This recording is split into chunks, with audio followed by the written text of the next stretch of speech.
much fun is it just to just beat up on somebody and not have any consequences? Listen, they get paid to beat up people. Right. Fantastic. Come on, you get and they get away with it without having to catch a charge. Come on.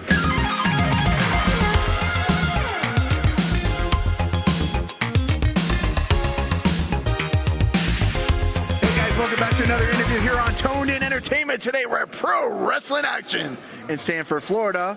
And I'm joined finally by the Authority, Eddie Taurus. How you doing, Eddie? I'm doing fantastic. We finally got together, huh? You finally got a chance to meet me, talk to me, and ask me whatever questions you got, but keep it at a minimum, okay? A little minimum. Okay? You just said whatever questions I want, but keep it at a minimum. At a minimum, all right? You know, I got, patience levels. It just hit certain, you know what I mean? I feel that. I feel that. Right. Now, we are here at Pro Wrestling Action. Tonight, you're taking on Rey Fury. What's Rey got in store for him? Oh, listen.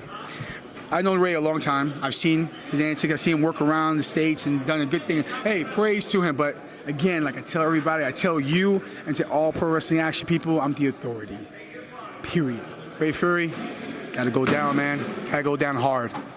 Now, you've got massive arms, my friend. That's what they say. That's what they say. That's what I've been told. That's what you've been told. How did the progress begin from just, getting them to where they are today? Oh, listen, that discipline, working out, just staying with it, man. I look at it, if I'm gonna be the Authority, I have to look like the Authority. I have to be the Authority. So, I gotta have big shoulders, big chest, big legs, and, it has to match my big mouth, and my big ego. So it works out. You know how it is, Tony. Again, we're done with that question. I like that because you wouldn't hire a personal trainer who doesn't look like a personal trainer. Yeah. So nobody that's an Authority shouldn't look like they're not an Authority. Not at all. No, I find a lot of personal trainers are irrelevant. I can't really work with me. My work ethic is ridiculous. That's the problem. Because people who work out with me tend to always complain that, oh, you do too much, you overtrain. That's the way I am. I'm 42 years old and I overtrain. There's a big complaint. That's on them. Yeah, I threw my age out there. I know. That's right. I don't understand. Most of us, I'm obviously undertraining as of the moment right now. How does one, do you ever feel like, when you're working out that you do maybe hit too much of a plateau or do, find yourself not being able to go any further? No, I do. There's times where you kind of feel like you're not going to go further from something. You work out, you do sets, or it's more consistency. You have to kind of rearrange. Like wrestling, it's always has subject to change. You have to rearrange your whole workout pattern. So if you do certain amounts 1 week, 2 weeks, you have to rearrange or go backwards. I do backwards. I'll go a certain set, let's say arms and legs and shoulders, now I'll go reverse. And then it kind of tricks the mind and the body to tell you, okay, now you're growing. That's the way I look at it. It works for me. A lot of people don't agree, but that's my method. Obviously, come on. It's definitely working for you.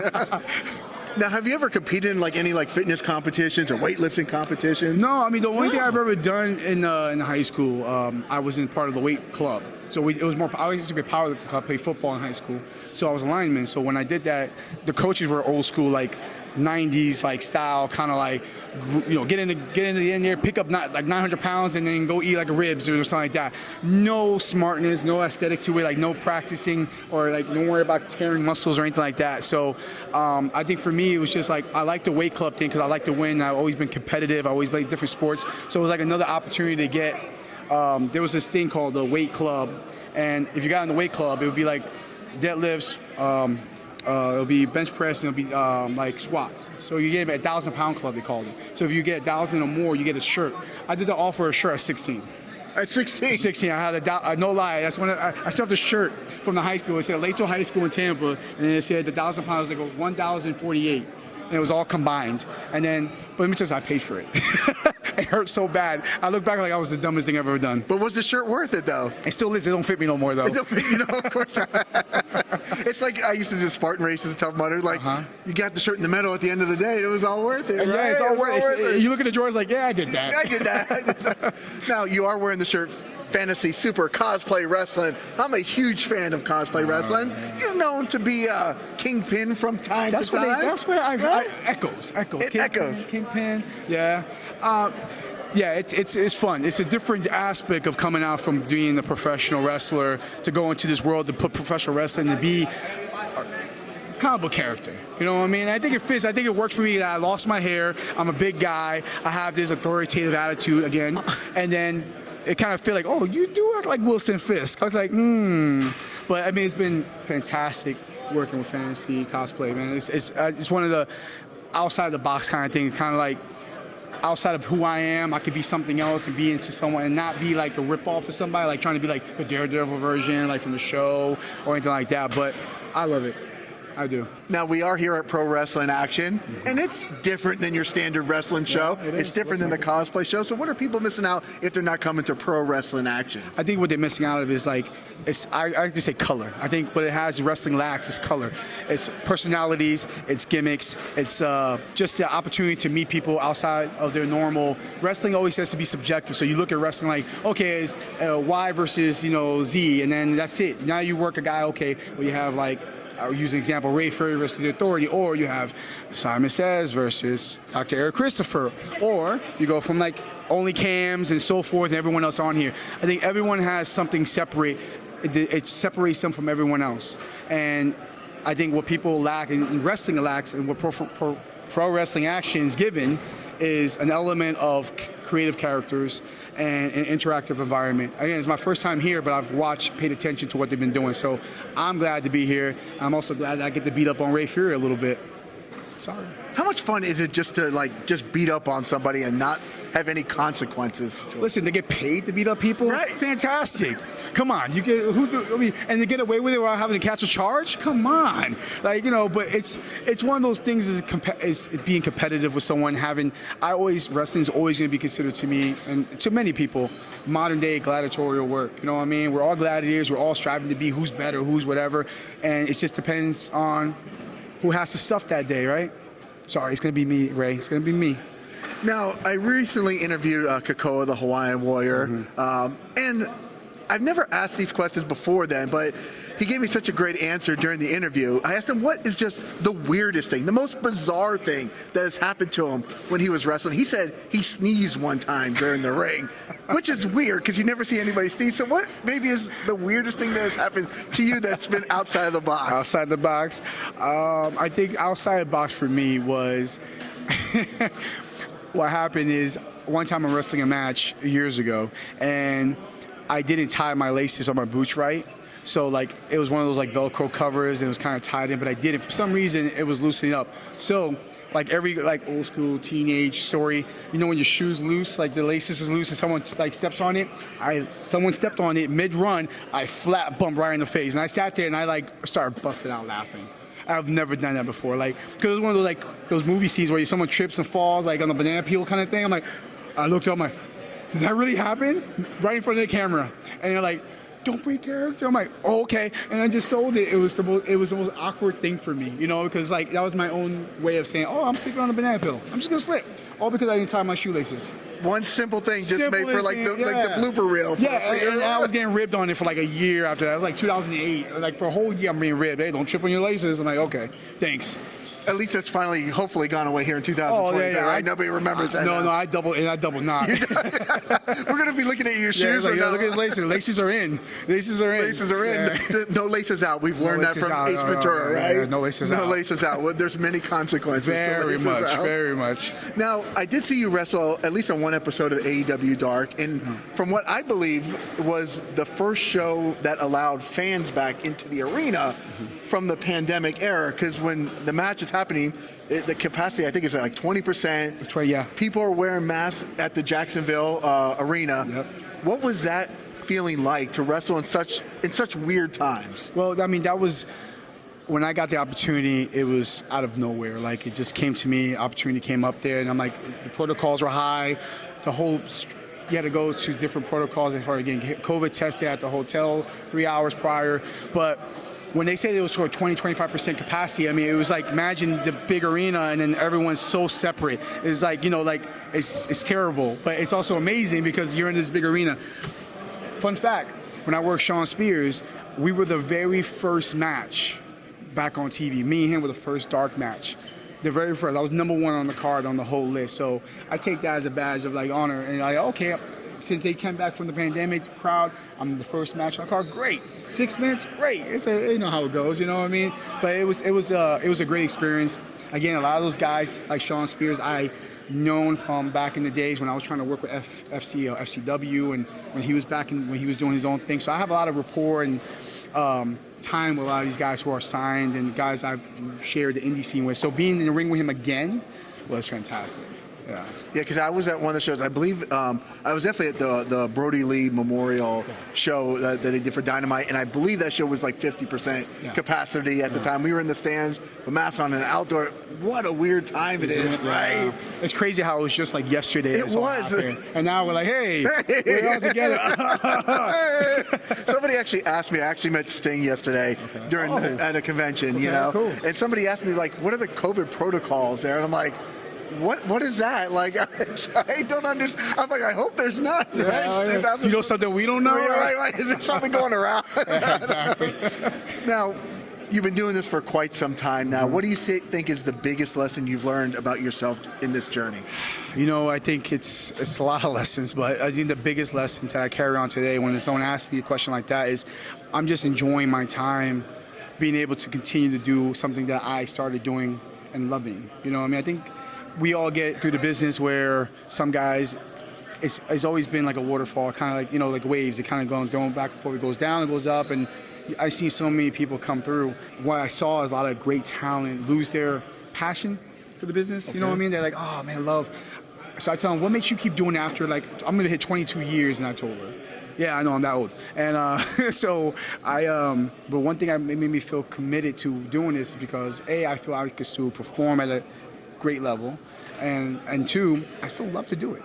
I mean, I love to be beating up on people and be the authority and cosplay in front of thousands of people and get to hang out with good people like you who respect my authority. I do respect. Making sure of that. Just gotta make sure. I have no choice in this situation. You really don't. This guy would whoop my ass from here to. I won't hurt you. I won't hurt you. Okay, all right, you're good.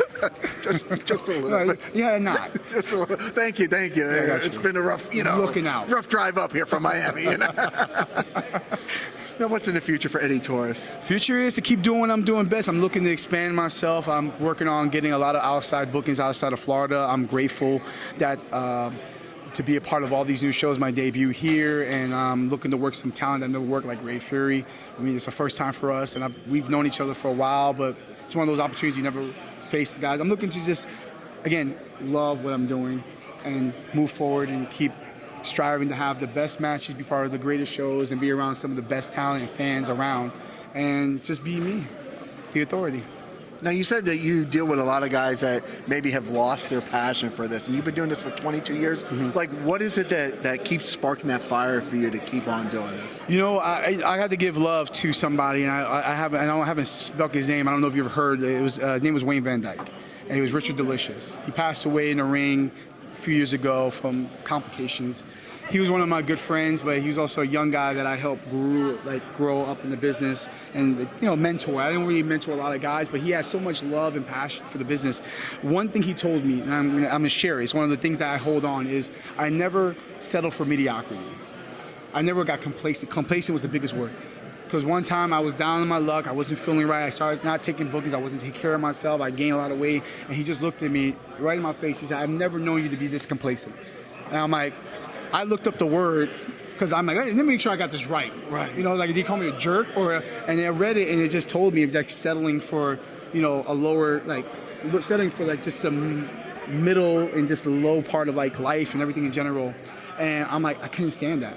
It just didn't reflect in me, they have to accept that. So for me, is that every time I feel like I'm going to hit that point, I tell every young guy or every young girl that I want to be in the business, don't settle for that. There's so many things to do in this business. Gimmicky in the ring. You don't have to be the best wrestler. You don't have to be the best this, that. You can find your niche and be that person and be best at that, right? So, and never settle for mediocrity. And that's the eats at me to this day. I'm such a competitor, but I'm a competitor against myself. So I'm my own worst enemy. I gotta be better than I was last time. So I thank Wayne, and I think, hit those words ate at me for the last 15 years now. So that's my message. I love that. That's such a great story. Thank you, man. Thank you. It really is. Thank you.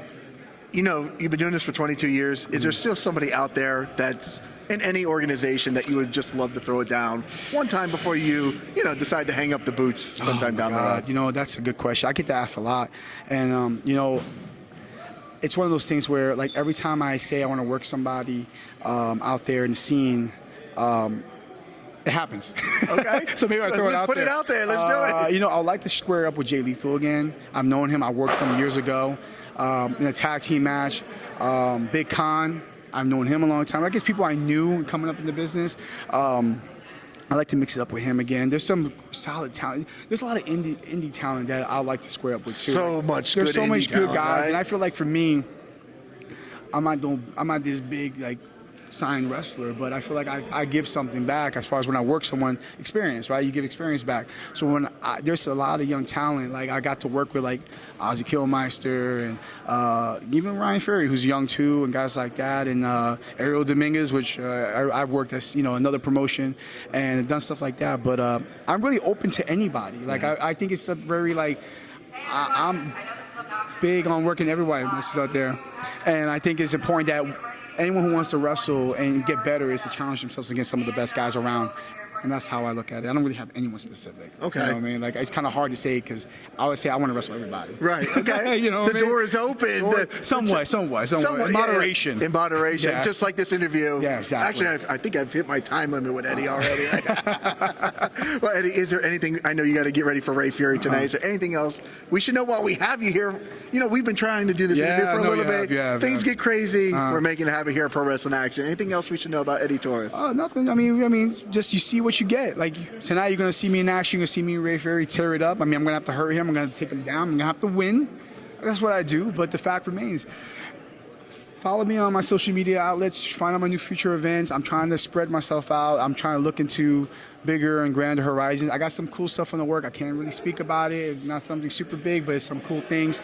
But follow my page at Authority Eddie Taurus on Facebook, Instagram. I know I'm plugging myself, but I'm just taking over. That's what you're supposed to do. You know, Twitter. I'm trying to build my Twitter content. I try to do TikTok, but I guess I'm too old for that. We're too grown for that. Yeah, we're not too old. We're too grown. I looked at it. I just watch videos all day. Like, yeah, whatever. I don't even do anything. But we both have the age of the 4 in it, so we're both too grown for it, right? Yeah. Don't tell everybody our age. You know. Well, you did. So I could do that. Oh, okay, never mind. I'm so sorry. No, another knot. You know, not. But yeah, I mean, I'm looking forward to. Like I said, expanding my horizon. I've done everything I can in Florida for the last 20 years, but I've been out of state. So I'm looking to travel. I'm looking to take opportunities when they come my way. But follow my links, follow my pages, check me out, and you'll see what's going to be in store for me. Perfect. Well, Eddie, it was certainly a pleasure to catch up with you. So, guys, if you like interviews like this with the Authority, Eddie Taurus, make sure you hit that red subscribe button so you can stay tuned in here to Tone In Entertainment for future videos. Gosh darn it, you're strong. Subscribe to the channel. Do it. Go now. Do it now.